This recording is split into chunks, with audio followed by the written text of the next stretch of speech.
Radar Político.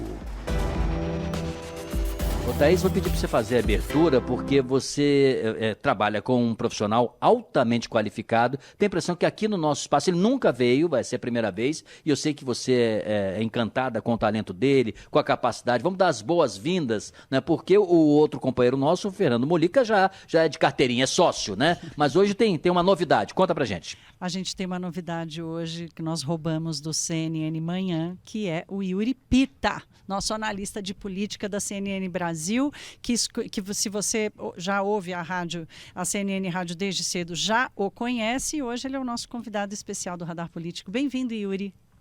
Poxa, Thaís, Sidney, não podia ter receptividade melhor. Ainda bem que o Molica, meu amigo, não vai ficar enciumado, vai levar numa boa. Quem vai ficar com ciúme é o Caio e o Igor, entendeu? Não, mas Molica disse baixinho, fiquei. Ele falou, eu fiquei. Ô, Molica, você mora no nosso coração, decano. Fato.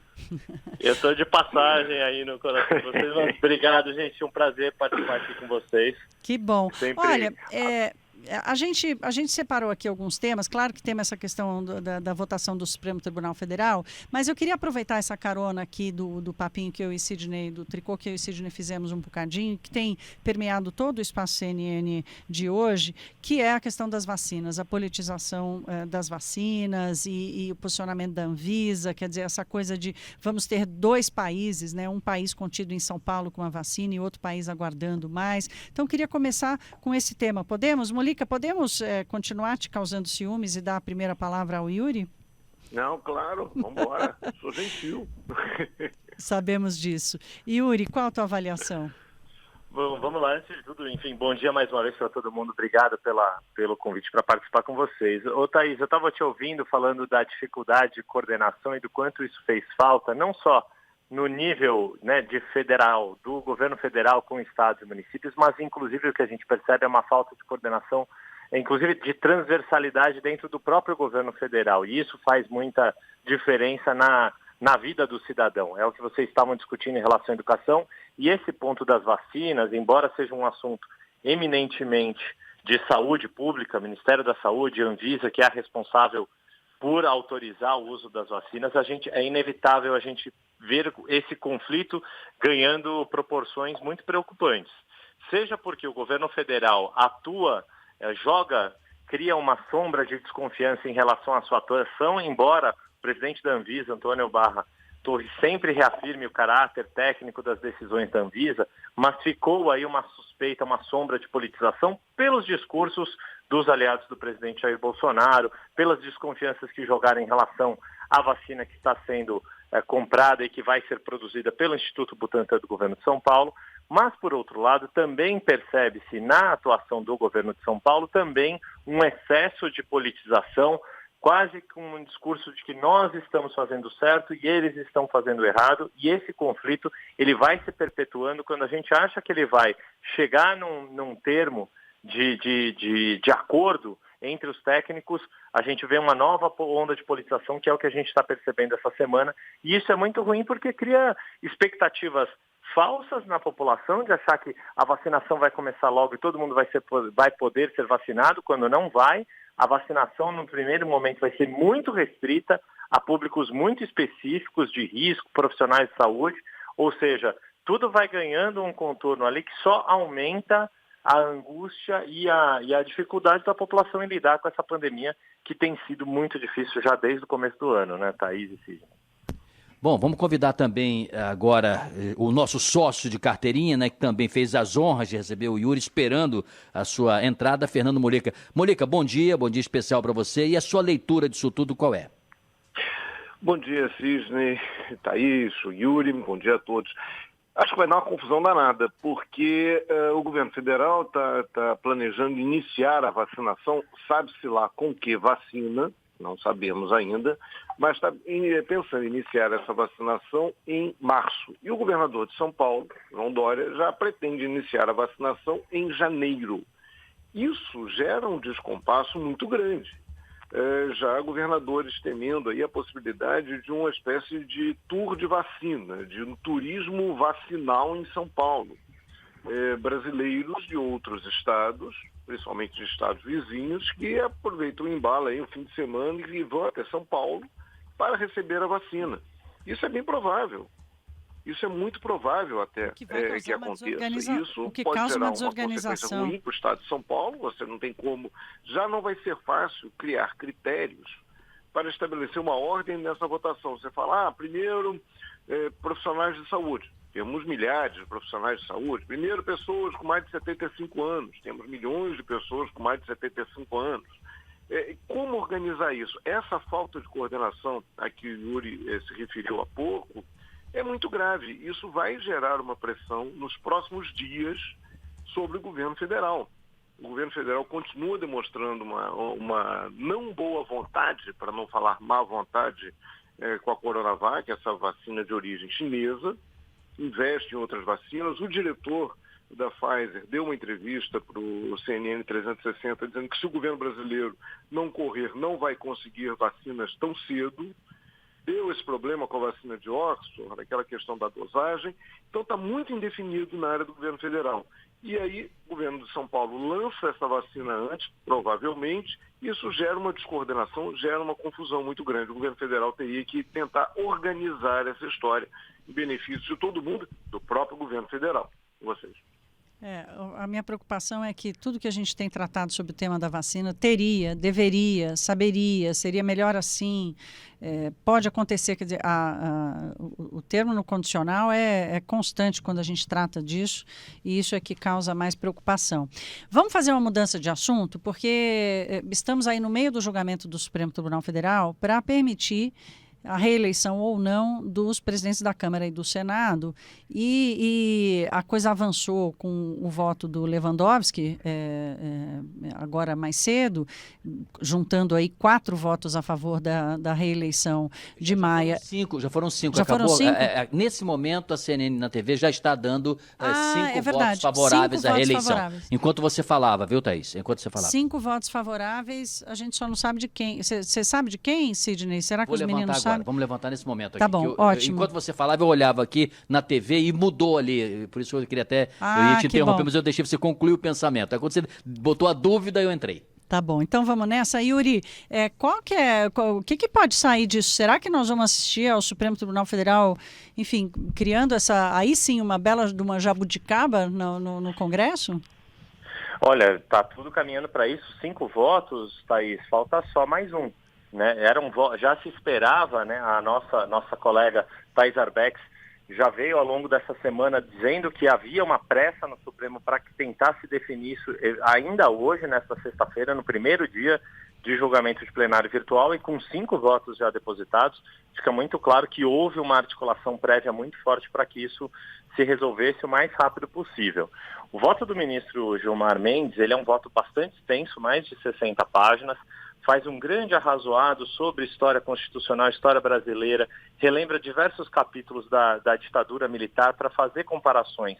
Quando houve a proibição da reeleição no comando do Senado e da Câmara, na Constituição do período da ditadura militar, e depois diz que a Constituição de 88, ela reconhece que ela tinha essa vedação, mas quando veio a reeleição para cargos no Executivo, presidente, governador e prefeito, criou-se aí uma incongruência que precisa ser restabelecida na visão do ministro Gilmar Mendes. Embora o texto constitucional seja muito explícito que é proibida a recondução consecutiva de presidentes do Senado e da Câmara, ele usa a alegação de que, como isso é possível no Executivo, também deveria ser permitido no Legislativo, no comando do Legislativo, que tem funções também administrativas, não só legislativas, esses 2 cargos, nas mesas diretoras, e diz que isso poderia valer a partir de agora.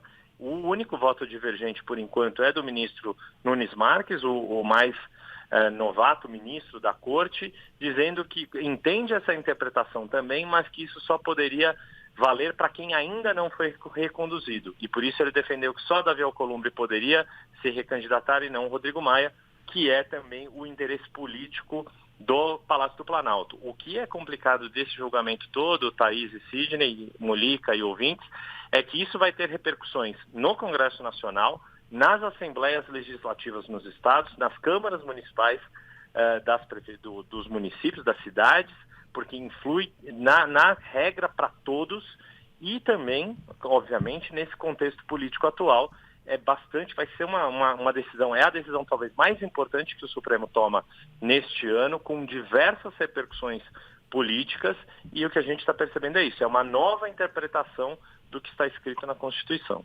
Yuri e Thaís, só para atualizar aqui o nosso público e explicar direitinho, né? Quer dizer, por que a CNN colocou ali agora há pouco, né, os 5 votos? Compreendeu-se o seguinte: Lewandowski se juntou a Gilmar, Toffoli e Moraes e votaram favoravelmente. No caso do Nunes, né, o novo ministro, o novato, como diz o Yuri, ele optou pelo Davi Alcolumbre. Sim, teria essa condição, mas o Maia não. Então, quer dizer, de fato, 5 foram favoráveis, sendo que um parcial, foi de 50%, você não pode dizer que ele tenha votado contra. Não, ele não votou contra. Ele entendeu que o Maia não teria o direito desse benefício. Por isso, 5. Então, nós não tivemos um novo voto, não, o que deu a impressão, quando você perguntou, quem é que votou? Você está certa, a sua indagação é correta. Você estava falando e me perguntou. Então, foi isso. Agora, deixa eu passar sobre o precedente que se abre de novas interpretações, Molica. Houve um caso aqui na disputa do Rio de Janeiro, o prefeito Washington Reis foi candidato para a reeleição. Inicialmente, duvidava-se que se ele poderia ou não ser reconduzido, ele ganhou a eleição porque ele tinha uma condenação que transitou em julgado correlacionada a problemas ligados a meio ambiente, né? No entanto, o Supremo deu a ele a condição de assumir e ele assumiu, assumirá, né, a partir de janeiro, mais um mandato. Essas interpretações, elas criam certas dúvidas, né? Como é que você interpreta também tudo isso e os efeitos na política a partir do que o Yuri Pita já nos trouxe? Eu li as 75 páginas do voto do Gilmar Mendes. Eu confesso, como diria o ex-ministro Sérgio Moro, com todas as vênias, com todas as escusas, eu me lembrei daquele salto da Daiane dos Santos, o duplo twist carpado, lembra? Ao som de Brasileirinho. Lembro, sim. Lembro. É uma ginástica, é um negócio assim.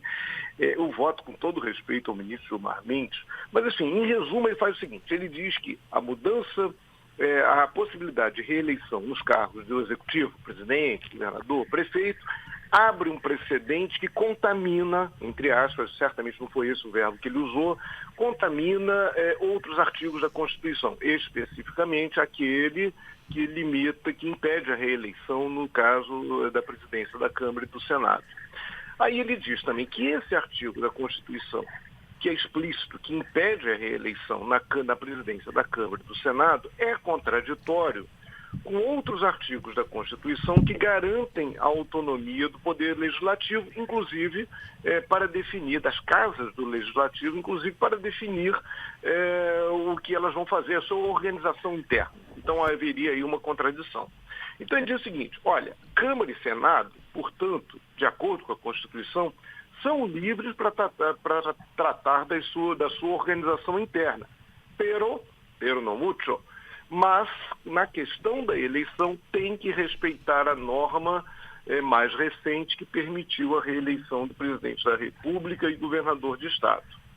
Aí limita, portanto, o presidente só pode se reeleger uma vez, então Câmara e Senado são livres, mas só podem reeleger uma vez só. Aí você pensa, mas aí o Rodrigo Maia já se reelegeu 2 vezes, então ele não poderia ser candidato. Aí o Gilmar Mendes tirou uma outra interpretação. Ele diz o seguinte, que esse tipo de norma, quando muda uma interpretação, quando muda enfim, a existência de uma norma, só pode valer 1 ano depois da sua decisão. E como a eleição para a presidência da Câmara vai ser em fevereiro, portanto, daqui a 2 meses, né? Janeiro, fevereiro, daqui a 2 meses, então não tem efeito agora, só teria efeito se a eleição da Câmara para a presidência da Câmara fosse em dezembro do ano que vem. Então, como é uma nova interpretação, não vale para o Rodrigo Maia. Então, assim, foi uma ginástica ali da interpretação da Constituição que ele diz, olha, então Rodrigo Maia e Alcolumbre podem. Já o voto do ministro Nunes Marques foi na mesma linha do Gilmar Mendes, ele fez a ressalva de que já houve mudanças na interpretação do artigo da Constituição, tanto que permitiu a reeleição de presidentes da Câmara e do Senado na mudança de legislatura, de uma legislatura para outra, admitiu-se a reeleição depois de um mandato tampão, que foi o caso do Rodrigo Maia, né, que substituiu o Eduardo Cunha, mas ele acha que isso tem validade imediata. Bem, no fim das contas, Gilmar Mendes e agora mais 3 ministros aceitam a reeleição, tanto do atual presidente da Câmara quanto do atual presidente do Senado, e o Cássio Nunes não. E como lembrou o Yuri Pita, coincidentemente, Cássio Nunes, que foi indicado pelo presidente Jair Bolsonaro, vota contra a reeleição do Rodrigo Maia, que não é um cara muito bem quisto pelo Palácio do Planalto. Enfim, foi muita cambalhota. Foi uma cambalhota institucional não ter tempo, assim, relevante e que abre um precedente perigoso. Porque agora, a partir de agora, qualquer mudança na Constituição pode gerar filhotes dentro de outros artigos da Constituição e o Supremo fica com um poder cada vez mais supremo. O Thaís, não vai demorar, infelizmente a gente não tem mais tempo, vai surgir então a seguinte pergunta: se Rodrigo Maia e o Alcolumbre puderem ser candidatos, eles são imbatíveis? É uma boa pergunta, Cisne. A correlação de forças no Senado indica que o Davi Alcolumbre teria uma confortável maioria. Ele teria, sim, tanto que o manifesto contra a reeleição dele foi assinado por 14, 16 senadores, e são 81 senadores lá no Senado, enfim. Agora, na Câmara é mais complicado, a correlação de forças é diferente, tem o pessoal do governo, a base governista é contra a reeleição do Rodrigo Maia, o Centrão está muito bem articulado, e muita gente não vai gostar dessa possibilidade de reeleição do Rodrigo Maia, até porque ele vinha jurando de pés juntos que ele não seria candidato, mesmo se o Supremo autorizasse. Tem que ver se ele vai cumprir a promessa. Yuri, termina rapidinho só conclui aí o debate para a gente encerrar. Eu vou só trazer um ponto disso que o Mollica falou, da interpretação, de que não pode, desse ponto de que não pode mudar a regra tão próximo da eleição, que é daqui a 2 meses. Só que o Supremo acabou de tomar uma decisão em relação aos partidos, a obrigatoriedade de financiar proporcionalmente candidatos autodeclarados negros 1 mês antes da eleição de novembro. Então, também esse princípio da anualidade acaba sendo usado conforme a conveniência, e isso que é o que causa insegurança jurídica, quando os julgamentos são feitos por conveniência e não por princípios. Bem lembrado, Yuri. Bem lembrado. Esse foi o Radar Político hoje com participação especial do nosso querido Yuri Pita. Volte sempre, Yuri. A gente arruma umas folgas Nós vamos arrumar folga para todo mundo aqui. Pro Naca, pro Caio Junqueira, pro Igor, que aí você volta, tá bom? O Mollica não. Mollica não. Mollica não pode sair de folga, não. Mollica fica. Obrigado, gente. Foi um prazer. Espero estar de volta com vocês o mais rápido possível. Bom fim de semana, Thaís, Sidney, Mollica. Um bom fim de semana a todos os ouvintes. Obrigada, meninos. Para vocês também.